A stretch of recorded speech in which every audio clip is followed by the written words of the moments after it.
On November 11th, 2025 at exactly 6:12 a.m., a massive Russian armored convoy rolled out from occupied territory inside eastern Ukraine.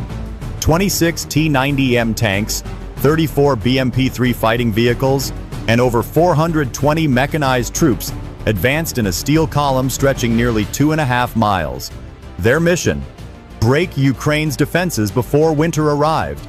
But Russia had no idea they were driving straight into a battlefield designed for one purpose: to destroy them before they fired a single shot. Beneath the quiet farmlands along Highway M03 lay a hidden maze. More than 3,800 anti-tank mines, 600 magnetic triggers, and 42 remote charges spread across 3.6 square kilometers of soil. And yet, Ukraine's entire plan nearly collapsed when a Ukrainian medical truck accidentally turned toward the restricted zone, just seconds from triggering the minefield themselves. Would the ambush still succeed? And could Ukraine strike before Russia's overwhelming firepower arrived? Join me and witness what happened next. At 6:12 a.m., November 11th, 2025, the morning over eastern Ukraine was still dark, cold, and silent. But on the screens inside Ukraine's forward command post near Seversk, something enormous began to move. A heat signature, stretching nearly 2.4 miles long, rolled across the radar. It wasn't civilian traffic, it wasn't a patrol. It was a Russian armored column. The numbers were staggering: 26 T-90M main battle tanks, 34 BMP-3 infantry fighting vehicles, 12 ammunition trucks, and more than 420 Russian mechanized troops advancing in one tight formation. Enough firepower to flatten a small city, enough armor to overwhelm an entire brigade if left unchecked. They were moving down Highway M03, one of the most strategic roads in Donetsk, pushing toward the Ukrainian defensive line before winter mud could slow them. The Russians called this formation a steel corridor, but to Ukraine, it looked like a storm, one that could punch a hole straight through their eastern flank. Yet something felt wrong to the Ukrainian officers watching from the bunker. The Russians were confident, too confident. They were driving through an area that locals had abandoned weeks earlier, an area where birds no longer flew, an area known on Ukrainian maps as the Silence Zone. And still, the column kept moving, unaware that the road ahead had been deliberately left untouched, unpatrolled, unnaturally quiet. A place where nothing happened by accident. As the first tank crossed the old drainage canal at kilometer marker 112, Ukraine's operational commander gave a single order to his staff: hold, let them enter deeper. The trap had not closed yet. The real battle had not begun, but the world was about to understand why Ukraine had been silent for 17 nights. For 17 cold, mud-soaked nights, Ukraine's 128th Engineering Battalion worked in total darkness along the farmlands west of Highway M03.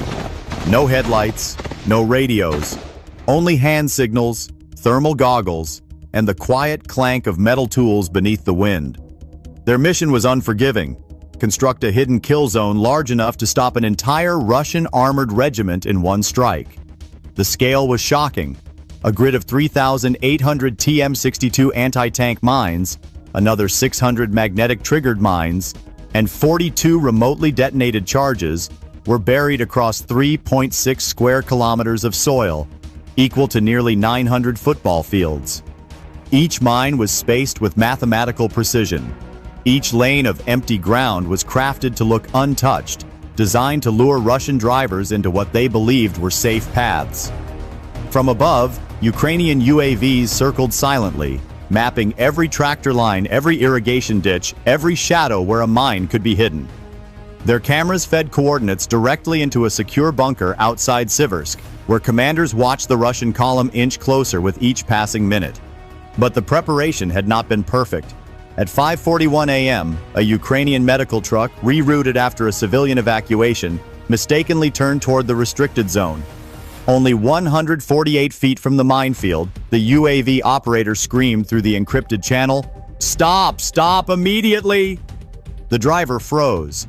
One more second and the entire mine maze, 3 weeks of work, would have erupted prematurely. Crisis averted, the engineers reset their final charges, burying the last magnetic plate beneath a shallow layer of wet soil. The trap was ready. And now, as the Russian column entered deeper into the silence zone, the battlefield shifted from quiet preparation to lethal anticipation. Ukraine had built a weapon beneath the earth itself. All they needed now was the right moment to ignite it. At 7:03 a.m., the order finally came. 2 words transmitted through an encrypted line to every Ukrainian unit hidden around Highway M03, hammer phase. In an instant, the ground beneath the Russian column came alive. The first explosion tore through the silence like a thunderclap. A TM-62 mine buried under 18 inches of wet soil punched upward with the force of 12 pounds of TNT, ripping the tracks off a 46-ton T-90M tank and hurling its turret 9 feet into the air. Before the dust settled, 3 more blasts ignited, then 5, then a chain reaction of steel-shattering fire. Within the first 27 seconds, 11 Russian armored vehicles were disabled or burning. Flames shot 40 feet high, reflecting off the morning fog like pillars of orange glass. Panic rippled through the formation. BMP-3 drivers swerved violently, trying to escape, but the carefully crafted safe lanes funneled them straight into magnetic mines. One BMP struck a magnet-triggered charge and detonated so violently that its rear doors were found 160 yards away.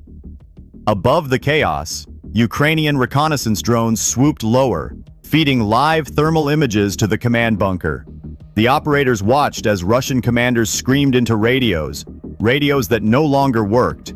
The shockwave of the first blast had knocked out 4 of their communication relays, blinding the entire column. And then came the sound Ukraine had been waiting for. The rising whine of Russian engines reversing, grinding, spinning in desperation. But retreat was impossible. Not here, not now. At 7:09 a.m., Russia attempted to stabilize by calling in a BM-27 Uragan rocket battery from Crimea, capable of firing 300-pound rockets across a 35-kilometer arc. If even one salvo landed, Ukrainian forces along the tree line would be shredded. A warning flashed across Ukraine's command screen. Russian rocket launch preparations detected. Window, 3 to 5 minutes. The battlefield suddenly tilted into a race against time. Ukraine had detonated the trap. Russia was preparing to retaliate with overwhelming firepower. The next moments would decide whether the ambush became a victory or a massacre. Realizing the danger, Ukrainian assault teams began shifting into Phase 2. Anti-tank squads sprinted forward through shallow trenches, grabbing their Stugna P launchers and preparing to engage surviving Russian vehicles before the rockets could fall. The minefield had crippled the column. Now Ukraine had to finish it before the sky itself turned against them. At 7:14 a.m., with the Russian rocket battery preparing to fire from Crimea, Ukraine had less than 180 seconds to act. The minefield had broken the column, but it had not destroyed it. 40-ton machines were still alive inside the kill zone, bleeding fuel, burning metal, but still capable of returning fire. If Ukraine waited even a moment longer, the entire tree line where their forces were concealed would be erased by rocket blast. Phase 2 began with a single command: close cut, move. 3 Ukrainian anti-armor platoons burst from concealed trench lines dug overnight along the western edge of the battlefield.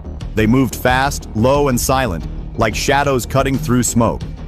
Each soldier carried either a Stugna P launcher, a RPG-29, or a portable EW disruptor designed to blind Russian targeting systems at short range. The first Stugna missile launched at 7:15 a.m. It flew just 6 feet above the scorched ground, burning a thin orange arc across the morning haze before slamming into the turret ring of a T-90M, attempting to pivot out of the minefield. The blast punched through its armor and detonated the ammunition carousel inside. The resulting explosion shook the soil for 300 yards. Seconds later, 2 RPG-29 operators fired from a collapsed farmhouse wall. Their rockets tore into a BMP-3 trying to tow a damaged vehicle. The BMP erupted in a fireball so violent that fragments rained down on Russian infantry who had dismounted seconds earlier, sending them scrambling into the open, exactly where Ukrainian marksmen were waiting. To the east, a Ukrainian EW team activated their jammers at full power. The effect was immediate. Russian fire control computers froze. Thermal sights flickered. Target lock systems died. The armored column, already disoriented, was now effectively blind. At 7:18 a.m., the battlefield shifted again. A Ukrainian reconnaissance drone detected movement near a tree line north of the road. Russian surviving crews forming a defensive pocket, attempting to regroup for a breakout push. If they succeeded, Ukraine's left flank could collapse. The order went out. Cut them off. A second volley of Stugna missiles roared skyward. Two hit an ammunition truck. The explosion sent a shockwave that shattered windows in a village 1.2 miles away. A third missile struck the Russian command jeep trying to escape. It flipped onto its roof, burning. Time was nearly up. At 7:19:40, Ukraine's artillery, guided by the drone that had spotted the rocket battery, fired 3 precision rounds. All 3 hit the Uragan launcher, destroying it before it could fire. The sky did not fall. Ukraine had beaten the clock and tightened the noose around the shattered Russian column. By 7:42 a.m., the battlefield along Highway M03 had changed from ordered movement to total disintegration. What had begun as Russia's confident armored thrust had devolved into a scene of wreckage, burning fuel, and scattered survivors trying to flee in every direction. The numbers told the story with brutal clarity. 28 Russian armored vehicles destroyed, 14 machines abandoned intact, and an estimated 160 soldiers killed, wounded, or surrendering in the aftermath. The armored column that had once stretched 2.4 miles now existed as a broken chain of blackened silhouettes rising through the morning haze. At the western edge of the kill zone, a BMP-3 crew climbed out of their overturned vehicle, coughing, shaking, blinded by smoke. One of them, a young conscript no older than 20, stumbled toward the tree line, hands raised, uniform torn from the explosion. A Ukrainian medic, ignoring the gunfire still echoing nearby, stepped forward and offered him water. The boy drank with trembling fingers. The drone operator who captured that moment added a note in the mission log. Enemy combatant. Status: exhausted. Human. To the north, Ukrainian engineers moved cautiously toward the wrecks, extracting data drives, targeting modules and battlefield maps from what remained of the Russian command vehicles. Inside one armored jeep, half melted but still intact, they found a binder labeled Operational Push, 1800 hours. The documents confirmed Russia had planned a second wave of armor the same evening, aimed at overwhelming Ukraine before nightfall. Now, that plan was gone. The rocket battery that was supposed to support the advance had been destroyed before it could fire. The convoy that was supposed to spearhead the breakthrough had been shattered before it reached kilometer marker 115. Russian radio channels, once filled with orders, had gone silent. Meanwhile, Ukrainian units tightened their perimeter, checking the minefield edges and escorting prisoners to a secure zone. Officers spoke quietly, almost reluctantly. Victory in war never felt clean, only necessary. One commander summed it up in a single sentence spoken over the radio. They attacked with machines, we answered with patience. The smoke drifted upward, the engines burned out, and the road fell still again. The ambush was over, but its lesson would echo far beyond the silent zone. By 8:10 a.m., the battlefield had finally settled into a heavy, unsettling quiet. Smoke drifted upward in slow spirals, mixing with the morning fog as Ukrainian engineers stepped cautiously through the wreckage. They carried evidence bags, thermal scanners, and hardened laptops, because the most important part of the operation was only beginning. The ambush had destroyed machines. Now Ukraine had to understand the minds behind them. Inside the first burned-out T-90M, engineers recovered a charred, half-melted targeting module. In another BMP-3, they found a functioning encrypted tablet showing Russian fuel routes and fallback points. But the most shocking discovery came from a partially intact command jeep buried under a collapsed tree. Inside were 2 military-grade SSD drives, a sealed packet of printed assault maps, and a tactical binder marked Operation Boreal Push, 16th of November 2025, 3 directions. The documents showed something Ukraine had not expected. Russia wasn't planning one offensive. They were planning 3 simultaneous mechanized pushes, scheduled to begin less than 48 hours from now. Even more unsettling was a second file labeled U/2025/Delta Transit. It contained detailed layouts of Ukrainian fuel depots, communication towers, and radar stations, locations Russia should not have known. A lieutenant whispered the words everyone felt. There's a leak. Somewhere high. The discovery sparked an immediate response. 2 SBU teams already stationed nearby moved onto the field to secure every piece of recovered intelligence. The minefield was dangerous, but the political minefield now opening in Kyiv was far more explosive. Ukraine had won the battle, but the clues scattered across the wreckage revealed a darker truth. This operation wasn't just a Russian attack. It was the beginning of a deeper, hidden war, one that extended far beyond the silence zone. By 10:30 a.m., the intelligence recovered from the wrecked armored column had reached Kyiv in a sealed black courier case. Within the hour, Ukraine's National Security Council convened an emergency meeting inside an underground chamber beneath the government quarter. No media, no staff. Only 7 senior officials allowed inside. The documents laid on the table hit harder than the explosions on Highway M03. Russia had obtained precise locations of 14 Ukrainian fuel depots, 6 radar grids, and 9 military transit routes, far too accurate to be guessed or gathered from satellites. Someone inside Ukraine had provided them. The Minister of Defense read the final page aloud. Operational data confirms internal compromise. Potential human source. Silence dropped over the room like a falling curtain. Then, SBU's director delivered the real shock. A preliminary sweep of financial transfers showed $1.1 million moved through shell companies in Dnipro, Zaporizhzhia, and Kyiv. Funds traced back to Russian intelligence cutouts. Worse, several payments aligned perfectly with dates when Ukrainian troop rotations were leaked online. A list of 9 high-value suspects appeared on the screen. Among them were a regional logistics officer, 2 municipal administrators from the Donetsk region, and 1 sitting member of parliament. 3 days earlier, that MP had stood on national television promising that every inch of Ukraine is protected. Now his encrypted messages, intercepted by SBU only hours before, showed coded communication with a Russian handler in Belgorod. The room erupted into tense debate. Some demanded immediate arrests. Others warned that acting too quickly could expose the investigation and trigger political chaos across the country. But one truth was clear to everyone present. The ambush at M03 had uncovered more than a Russian assault. It had exposed a fracture inside Ukraine's own political core, one capable of doing far more damage than tanks or rockets. While Kyiv reeled from the political shock, another storm was forming across the border. By 2:15 p.m. Moscow time, senior Russian commanders were summoned to an emergency meeting inside a fortified conference room beneath the Ministry of Defense. Phones were confiscated, doors sealed. A single order was given: explain the collapse of the M03 operation. No one could. The figures projected on the wall told a humiliating story Russia desperately wanted hidden. 28 armored vehicles lost, 160 personnel dead or captured, a command jeep destroyed, and, most damaging of all, classified campaign documents now in Ukrainian hands. The deputy chief of staff slammed his fist onto the table. How did Ukraine know the convoy's route? And why were our fallback points compromised?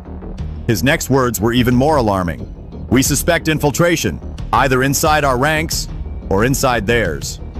Inside Russia's military blogging circles, usually tightly controlled, panic began leaking. 3 prominent pro-war commentators reported that the entire 3-day advance planned for November 16th had been jeopardized by catastrophic misinformation. Within hours, all 3 posts disappeared. By nightfall, 2 of the bloggers had been detained. Western intelligence, monitoring secure Russian channels, detected sudden personnel shifts. 7 field officers removed, 2 generals reassigned, and 1 commander placed under quiet investigation for gross negligence. But the truth was simpler and far more dangerous. Russia didn't understand what had happened. They couldn't explain the precision of the Ukrainian ambush, and they feared the implications of losing sensitive documents that outlined a much larger winter offensive. In Moscow, silence wasn't a sign of control. It was the sound of a government trying to hide a strategic wound before the world realized how deep it truly was. By 5:40 p.m. Brussels time, NATO headquarters received the full intelligence brief from Kyiv. Within minutes, an emergency session of the North Atlantic Council was initiated. Screens lit up with high-resolution satellite images of the destroyed Russian convoy at M03, alongside decrypted fragments of the captured operational binder. The reaction was immediate and seismic. For the first time in months, NATO analysts agreed on one conclusion: Ukraine has disrupted one of the largest pre-winter Russian offensives planned for 2025. The numbers spoken inside that chamber stunned even seasoned diplomats. 3 mechanized thrusts, up to 180 armored vehicles, and a projected 4,500 Russian troops scheduled to attack on November 16th, all halted before the first shot of that campaign was even fired. The U.S. ambassador delivered the next blow. Washington had verified that several Russian fallback positions shown in the captured maps matched coordinates collected by American reconnaissance aircraft weeks earlier. This confirmed the binder was authentic. Then came the political shockwave. Germany proposed sending an additional 145 armored vehicles to Ukraine. Poland pledged 21 counter-battery radar systems. Canada approved an emergency $1.4 billion military support package, the largest since early 2023. Inside the room, the Secretary General issued a rare statement. This ambush was not only a tactical victory, it was a geopolitical pivot. Meanwhile, the U.S. Senate scheduled a rapid response hearing for the next morning. Senators demanded to see the recovered intelligence, especially the documents proving Russia had infiltrated Ukrainian infrastructure networks. By nightfall, every major Western news outlet was reporting the same headline: Ukraine's Highway M03 ambush reshapes winter war strategy. For the first time in weeks, Kyiv felt the momentum shifting, not just on the battlefield, but across the entire political map of Europe and North America. By 7:20 p.m. Kyiv time, the battlefield victory at Highway M03 had already crossed borders, not through soldiers or tanks, but through pixels and radio waves. The first UAV footage of the ambush leaked onto social media, a 47-second clip showing Russian armor erupting in pillars of fire, one explosion after another, like a steel chain snapping in slow motion. Within hours, it hit 3.4 million views, generated 580,000 shares, and drew comments from every corner of the world. But the impact inside Russia was far more volatile. At 8:05 p.m. Moscow time, the Kremlin's internet monitors flagged an abnormal spike in traffic for the search terms: M03 loss, destroyed convoy, winter offensive failed. Within 30 minutes, all related keywords were blocked. Entire Telegram channels were taken offline. 3 prominent war bloggers, who posted field reports contradicting official Russian statements, were detained by internal security forces. Still, the censorship came too late. Families of Russian soldiers, desperate for news, began uploading private voice messages and fragments of intercepted calls. One mother released a recording from her son serving in the convoy. "We drove straight into a mine city. They knew everything. Someone told them. We're burning." The clip spread uncontrollably, gaining over 2 million plays on dark network forums before Russian censors finally caught up. Meanwhile, Western media turned the ambush into a headline storm. CNN called it Russia's most costly tactical collapse of 2025. The BBC highlighted Ukraine's precision planning. 17 nights, 0 noise, total devastation. Inside Kyiv, analysts were stunned by another trend. The Russian public reaction shifted from anger to fear. For the first time since 2022, polling data from underground Russian survey groups showed a staggering drop, a 19% collapse in confidence toward the military's leadership. And then came the most explosive revelation.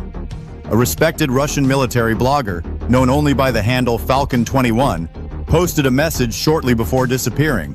The convoy wasn't just destroyed, it was betrayed from the inside. That single sentence ignited a firestorm Moscow could not contain. It was no longer just a battlefield defeat. It was the beginning of a narrative Russia feared above all, that their greatest enemy might not be Ukraine, but the truth. By 11:45 p.m., while headlines raged across Europe and Moscow scrambled to suppress the truth, Kyiv entered a darker phase of the operation, one the public would not hear about for weeks. SBU counterintelligence units, acting on the documents recovered at Highway M03, launched a coordinated series of silent raids across Kyiv, Dnipro, and Zaporizhia. No sirens, no televised arrests, only unmarked vans, encrypted radios, and agents moving under cover of darkness. The first raid took place inside the apartment of a regional logistics officer. Hidden behind a false wall, investigators found $720,000 in cash, 3 Russian-made communication devices, and a handwritten note listing Ukrainian troop rotations for the upcoming month. The timestamps matched moments when Russian reconnaissance drones had suddenly appeared over Ukrainian bases.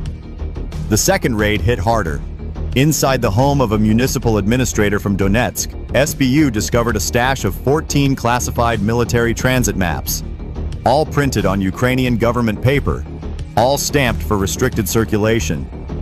One USB drive contained encrypted video files, messages recorded by a Russian handler instructing the official to provide fuel convoy routes, radar maintenance schedules, and satellite imagery requests. But the greatest shock came at 2:17 a.m. during the search of a sitting member of parliament. Agents recovered a secure laptop running a hidden communication platform linked to an IP range in Belgorod. Logs showed 127 exchanges with a Russian intelligence officer over the previous 8 months. Even worse, one message referenced the Russian convoy at M03. Route confirmed, no Ukrainian armor expected nearby. That single line explained everything. Russia had marched with confidence because someone inside Ukraine had blinded them to the danger. By dawn, SBU headquarters compiled its preliminary report. A coordinated espionage network has operated inside Ukraine since 2023. 3 officials were detained, 6 placed under surveillance, and more names were being added to the list. The battlefield ambush had exposed Russian armor. Now the political ambush was exposing something far more dangerous: betrayal from within. And Kyiv understood. If one convoy had been sacrificed by Russia's misinformation, what else had been planned in the shadows? By 8:30 a.m., Kyiv's parliament chamber was silent as the chief of defense placed a thick report onto the podium. Every delegate knew the ambush at Highway M03 had changed the battlefield. What they didn't know, until now, was that it had also unmasked a threat far deeper than Russian armor. The general spoke only one sentence before opening the file. The convoy was not our true target. The network behind it was. Inside the report was a list of 12 arrested officials, politicians, administrators, logisticians, each tied to Russian intelligence through money transfers, encrypted messages, or classified leaks.